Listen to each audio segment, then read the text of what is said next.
Thierry, le jardinier, vous aimeriez que toutes les mamans reçoivent comme cadeau, puisque c'est les temps de la fête des mères, un géranium à la rose. Oh, Bernard, c'est une merveille. Alors son vrai nom est Pelargonium rosa, ou Géranium rosa. C'est un cousin de nos géraniums rouges des balcons.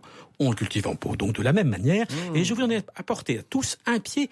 Touchez ces petites feuilles. C'est dans le petit pot rouge. Voilà, ça sent super bon. Ça sent la menthe. La rose, exactement. Mais ça vient d'où ce géranium ? Alors, c'est un descendant des géraniums odorants qui poussent en Afrique du Sud. Ouais. Ils ont eu un succès absolument dingue dès le XVIIe siècle pour parfumer les balcons et les jardins d'hiver.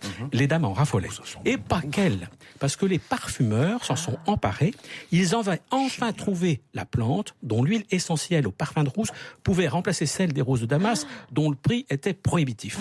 Et alors, c'est pour ça qu'on en trouvait en grande quantité en Provence, ce géranium rosa. Tout à fait. Au Tour de Grasse, capitale mondiale des fleurs et du parfum, au 19e, il y en avait des chantiers. Bon, seul souci, ils supportent pas le gel et même à Grasse, ils gèlent parfois.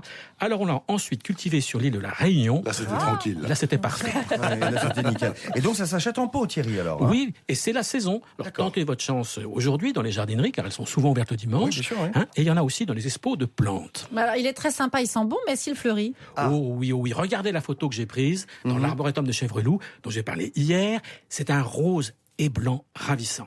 Voilà. Au moins, c'est clair. Je rappelle que cet arboretum qui touche le parc de Versailles ouvre très exceptionnellement ses serres au public le week-end prochain. Faut vraiment pas louper, c'est une occasion inratable, Thierry. Ça se passe juste une fois par an, donc il faut y aller. Alors, leur collection de géraniums odorants est unique en France, et vous aurez le droit, ça c'est super sympa, de les toucher, de les sentir. Moi, j'ai eu la chance de visiter ces serres en avant-première, et j'étais enchanté, et surtout, j'ai trouvé que les jardiniers qui vont vous accueillir sont des passionnés prêts à donner tous les conseils. Parce qu'en fait, ce sont des visites guidées avec les jardiniers qui sont là. Et vous nous avez parlé, Thierry, des orchidées, des fuchsias dans les serres. Mais il y a plein d'autres plantes exotiques. Et puis vous verrez les arbres, bien sûr, 1700 espèces dans 200 hectares de nature.